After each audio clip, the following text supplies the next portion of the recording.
Oke, baik. Kembali lagi teman-teman bersama saya Arte di sini. Pada pertemuan ini melanjutkan tadi mengenai vaksin. Hari ini kita akan membahas mengenai edible vaksin. Bahasa kerennya di Indonesia mungkin vaksin yang dapat dimakan. Nah, apa itu edible vaksin? Nah, mari kita simak pemaparan berikut ini. Jika selama ini teman-teman taunya vaksin itu ya disuntik gitu, meskipun beberapa dari teman-teman tahu ada vaksin yang bisa diberikan melalui mulut yaitu vaksin polio. Para ilmuwan mengajukan yang namanya konsep edible vaksin atau vaksin yang dapat dimakan, yaitu dengan menciptakan tanaman transgenik, nah, di mana bagian yang bisa dimakan dari tanaman itu memproduksi antigen yang berperan sebagai vaksin. Nah, untuk menghasilkan edible vaksin, yang pertama kita harus punya DNA yang mengkode antigen. Misalnya, contohnya adalah komponen protein dari virus. Kemudian DNA itu kita masukkan ke dalam tanaman. Nah, terdapat berbagai cara untuk memasukkan DNA ke dalam tanaman. Pertama, bisa berbasis vektor menggunakan Agrobacterium tumefaciens, kemudian bisa langsung ditransfer ke sel-sel tanaman menggunakan metode namanya gene gun, bisa menggunakan virus yang telah dimodifikasi, atau bisa juga menggunakan metode elektroforasi. Nah, jika kemudian gen asing ini berhasil masuk ke dalam genom tumbuhan, maka tumbuhan itu akan menghasilkan bisa daun, buah, atau komponen lain yang mengandung komponen dari virus.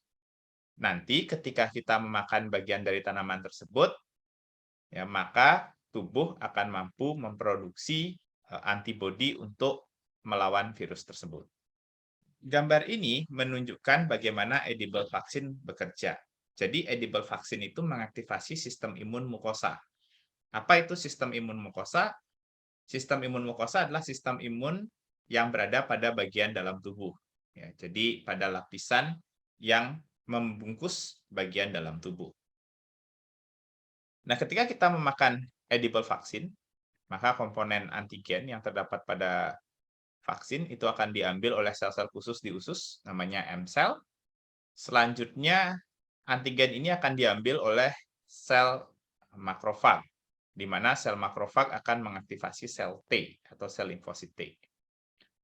Nah, sel limfosit T kemudian akan mengaktifasi sel limfosit B yang sebelumnya itu juga telah mengenali antigen yang sama. Nah, sel limfosit B inilah yang kemudian akan berkembang menjadi sel memori ataupun sel plasma yang mampu mensekresikan antibodi.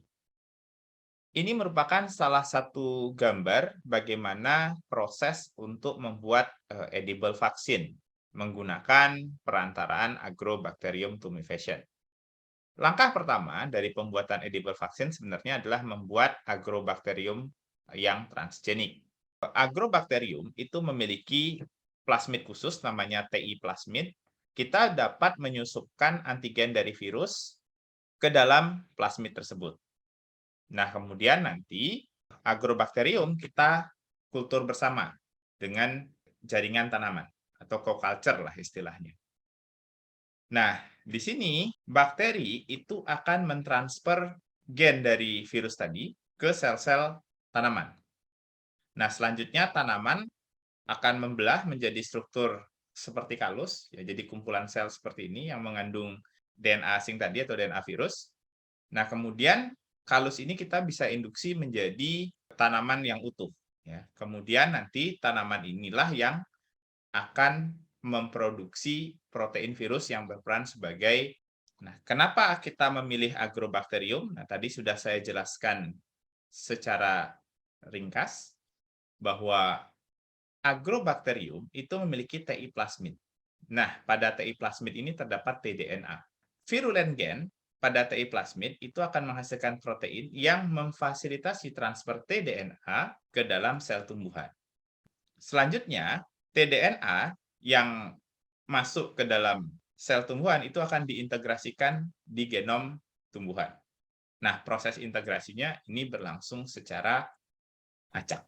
Dalam pembuatan edible vaksin, maka gen asing misalnya contohnya tadi adalah DNA pengkode virus, itu harus kita masukkan ke dalam tDNA agar nanti bisa dimasukkan ke dalam genom dari sel tumbuhan. Nah, sekian dulu penjelasan tentang edible vaksin. Maaf.